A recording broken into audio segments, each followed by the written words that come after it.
삼부 치유와 균열 1장 회복의 길. 2주가 지났다. 준호는 일반 병실로 옮겨졌다. 생명의 위험은 벗어났지만 왼쪽 다리의 골절로 인해 아직 걷지 못한다. 오늘 물리치료 어떠셨어요? 담당 간호사가 물어본다. 조금씩 나아지는 것 같아요. 준호의 대답에는 억지 미소가 섞여 있다. 실제로는 진전이 생각보다 느리다. 정형외과 의사는 완전한 회복까지 최소 6개월은 걸릴 것이라고 했다. 외과 의사에게 6개월은 영원 같은 시간이다. 서진아, 좀 앉아. 계속 서 있지 말고. 준호가 아내를 걱정한다. 서진은 매일 아침 8시부터 저녁 9시까지 병실에 있다. 집에 가라고 해도 듣지 않는다. 괜찮아. 나는 앉아있기만 하잖아. 서진이 준호의 이불을 다시 덮어준다. 벌써 몇 번째인지 모른다. 미안해. 준호가 작은 목소리로 말한다. 뭐가 미안해?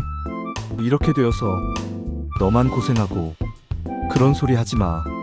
우리 부부 아니야? 서진이 준호의 손을 잡는다. 하지만 마음 한편으로는 막막하다. 신혼집 대출금, 생활비, 병원비까지. 준호가 일을 못하는 동안의 경제적 부담이 만만치 않다. 오후 3시, 도연이 진료를 마치고 형의 병실을 찾는다. 형, 오늘 컨디션은 어때? 응, 조금 나은 것 같아. 하지만 준호의 표정은 밝지 않다. 도연은 정신과 의사로서 형의 상태를 관찰한다. 우울감이 보인다. 형, 잠깐 산책 나갈까? 휠체어 타고. 괜찮아, 여기 있을래? 아니야, 바람 쐬는 게 좋을 것 같은데. 도연이 강하게 권한다. 병실에만 있으면 우울감이 더 심해질 수 있다. 결국 준호는 휠체어를 타고 병원 정원으로 나간다. 형, 솔직히 말해봐. 어때? 도연이 벤치에 앉으며 묻는다. 뭐가? 마음이 답답하지? 준호가 잠시 침묵한다. 그리고 천천히 입을 연다. 처음엔 살았다는 것만으로도 감사했어. 그런데 시간이 지나니까 답답하구나. 응. 나는 수술해야 하는 의사인데 지금은 누워서 간병받는 환자야. 이 상황이 언제까지 계속될지도 모르고. 도연은 형의 마음을 이해한다. 형, 지금은 환자로서 회복하는 게 가장 중요한 일이야. 조급해하지 마. 머리로는 알겠는데 몸이 나으면 마음도 따라올 거야. 시간이 필요해. 고마워, 도연아. 형제가 대화하는 동안 서진은 병실에서 혼자 앉아있다. 창밖을 바라보며 깊은 생각에 잠긴다. 결혼한 지 8개월. 신혼의 달콤함을 만끽하던 때가 엊그제 같은데 이제는 간병인이 되었다. 물론 남편을 사랑한다. 하지만 가끔 숨이 막힐 때가 있다. 휴대폰이 울린다. 친구 미영이다. 서진아, 어떻게 지내? 준호는 좀 어때? 응, 조금씩 나아지고 있어. 넌 괜찮아? 목소리가 좀 이상해. 서진은 대답하지 못한다. 괜찮지 않다고 말하면 어떻게 될까?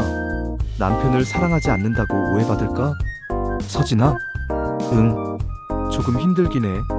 하지만 괜찮아. 너무 무리하지 마. 가끔은 집에 가서 쉬어. 전화를 끊고 서진은 한숨을 쉰다. 쉬고 싶다. 하루만이라도 아무 걱정 없이 쉬고 싶다. 2장 작은 위로. 그날 저녁 도연은 형수의 상태가 걱정되어 다시 병실에 들렀다. 형수님, 저녁 먹었어요? 응, 먹었어. 하지만 서진의 도시락은 거의 손을 대지 않은 상태다. 형수님, 잠깐 밖으로 나와요. 커피 사드릴게요. 괜찮아, 여기 있을게. 형이 자고 있잖아요. 10분만 나와요. 도연이 강권해서 결국 서진이 병실 밖으로 나온다. 병원 카페테리아에서 아메리카노 2잔을 주문한다. 형수님, 힘들죠? 도연의 질문에 서진의 눈가가 촉촉해진다. 아니야. 괜찮아. 괜찮지 않아도 돼요. 힘든 게 당연해요. 도연의 부드러운 말에 서진이 마음의 문을 연다. 정말 힘들어.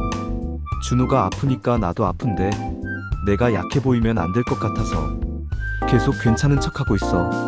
울어도 돼요. 짧은 허락에 서진의 눈물이 터진다. 미안해. 이러면 안 되는데. 미안할 게 뭐 있어요? 사람이 기계가 아닌데. 도연이 휴지를 건넨다. 형수님, 가끔은 집에 가서 쉬세요. 제가 형 돌봐드릴게요. 고마워, 도연씨. 정말 고마워. 서진이 눈물을 닦으며 말한다. 이 순간 두 사람 사이에 특별한 무언가가 생긴다. 위로와 감사, 그리고 그보다 조금 더 깊은 감정. 하지만 둘 다 그것을 인정하려 하지 않는다. 3장 균열의 시작. 한 달 후, 준호는 목발을 짚고 걸을 수 있게 되었다. 하지만 수술 복귀는 아직 요원하다. 언제쯤 수술할 수 있을까요? 준호가 정형외과 의사에게 묻는다. 최소 3개월은 더 기다려야 할 것 같습니다. 그것도 재활이 순조롭게 진행된다면요. 3개월. 준호에게는 절망적인 시간이다. 집으로 돌아온 준호는 소파에 앉아 멍하니 TV를 본다. 예전에는 이 시간에 수술실에 있었을 텐데. 서진이 저녁을 준비한다. 결혼 초기에는 함께 요리했지만 이제는 서진 혼자다. 여보, 저녁 됐어. 응. 준호가 목발을 짚고 식탁으로 온다. 매번 서진이 도와주려 하지만 준호는 혼자 하려고 한다. 오늘 병원에서 연락 왔어? 서진이 묻는다. 응. 부장님이 천천히 쉬라고 하시더라. 그럼 다행이네. 하지만 준호의 표정은 어둡다. 동료들이 자신의 빈자리를 메우며 바쁘게 일하는 동안 자신만 집에서 무료하게 지내고 있다는 생각이 든다. 저녁을 먹은 후 서진이 설거지를 한다. 준호는 도와주고 싶지만 목발 때문에 마음처럼 되지 않는다. 내가 할게. 괜찮아, 앉아있어. 이런 대화가 반복된다. 점점 준호는 위축되고 서진은 지쳐간다.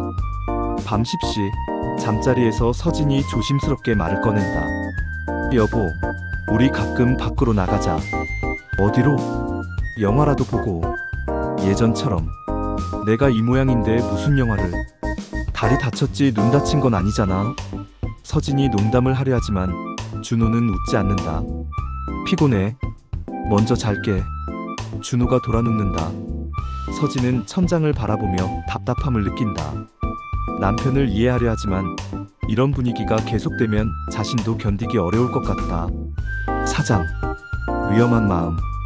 어느 날 오후 서진이 장을 보고 집으로 돌아오는 길에 도연과 마주친다. 어머, 도연씨. 여기서 왜? 아, 형수님. 근처에 볼 일이 있어서요. 형은 어때요? 그냥. 그래요. 서진의 대답이 모호하다. 힘들어 보이세요. 조금요. 커피 한 잔 하실래요? 도연의 제안에 서진이 망설인다. 집에 가면 또 무거운 공기가 기다리고 있다. 잠깐만이라도. 근처 카페에 앉아 마주본다. 형이 많이 예민해졌나봐요. 도연이 조심스럽게 말을 꺼낸다. 응. 이해는 해. 답답할 거야. 그런데 서진이 말을 멈춘다. 그런데 가끔은 내가 숨 쉴 공간이 필요해. 계속 조심스럽게 걸어 다녀야 하고 밝은 척해야 하고. 당연한 거예요. 형수님도 사람인데. 도연의 이해하는 말에 서진이 위로를 받는다. 도연 씨랑 이야기하면 마음이 편해져요. 저도요. 두 사람이 눈을 마주친다. 짧은 순간이지만 그 순간에는 위험한 감정이 흐른다. 저는 이만 가볼게요. 서진이 서둘러 자리를 뜬다. 네. 조심히 가세요. 도연도 어색함을 느낀다. 집으로 돌아온 서진의 마음은 복잡하다. 남편 외에 다른 남자와 이야기하며 위로를 받은 것이 죄스럽다. 하지만 동시에 그 시간이 너무 소중했다. 다녀왔어? 준호가 소파에서 묻는다. 응. 서진의 대답이 평소보다 짧다. 그날 밤 서진은 잠들기 전 도연의 따뜻한 눈빛을 떠올린다. 그리고 스스로에게 화가 난다. 나 왜 이러지? 남편이 아픈데. 하지만 마음이 뜻대로 되지 않는다. 5장 깊어지는 감정. 2주 후 또 다른 우연한 만남. 서진이 병원에서 준호의 재활치료 상담을 마치고 나오는 길에 도연과 마주친다. 형수님, 여기서 뵙네요. 도연씨도 진료 끝났어요? 네, 지금 막. 형은 어때요? 재활은 잘 되고 있는데. 기분이 좀. 서진이 말꼬리를 흐린다. 그렇겠어요. 시간이 해결해 줄 거예요. 그런데 저도 좀 이상해져요. 무슨 말씀이에요? 예전에는 준호만 봐도 행복했는데 요즘은 미안하다는 생각만 들어요. 내가 더 잘해줘야 하는데 그게 잘 안 되네요. 도연은 서진의 고민을 듣는다. 정신과 의사로서 이런 상황을 많이 봤다. 환자 가족의 스트레스.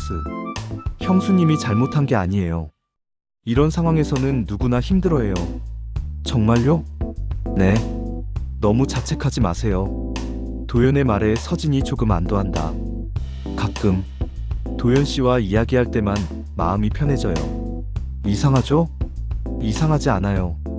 저도 형수님과 이야기하는 시간이 좋아요. 순간 둘 다 자신들이 무슨 말을 했는지 깨닫는다. 그게 아니라. 서진이 당황한다. 저도 그런 뜻이 아니었어요. 그냥. 도연도 마찬가지다. 하지만 이미 늦었다. 둘의 마음에 싹튼 감정이 점점 자라고 있다. 저는 이만 가보겠습니다. 서진이 서둘러 자리를 뜬다. 네. 조심히 가세요. 도연은 그 자리에 서서 서진의 뒷모습을 바라본다. 안 돼. 이러면 안 돼. 하지만 마음은 이미 통제를 벗어났다. 그날 밤 도연은 잠들지 못한다. 형수에 대한 감정이 생긴 자신이 괴롭다. 서진도 마찬가지다.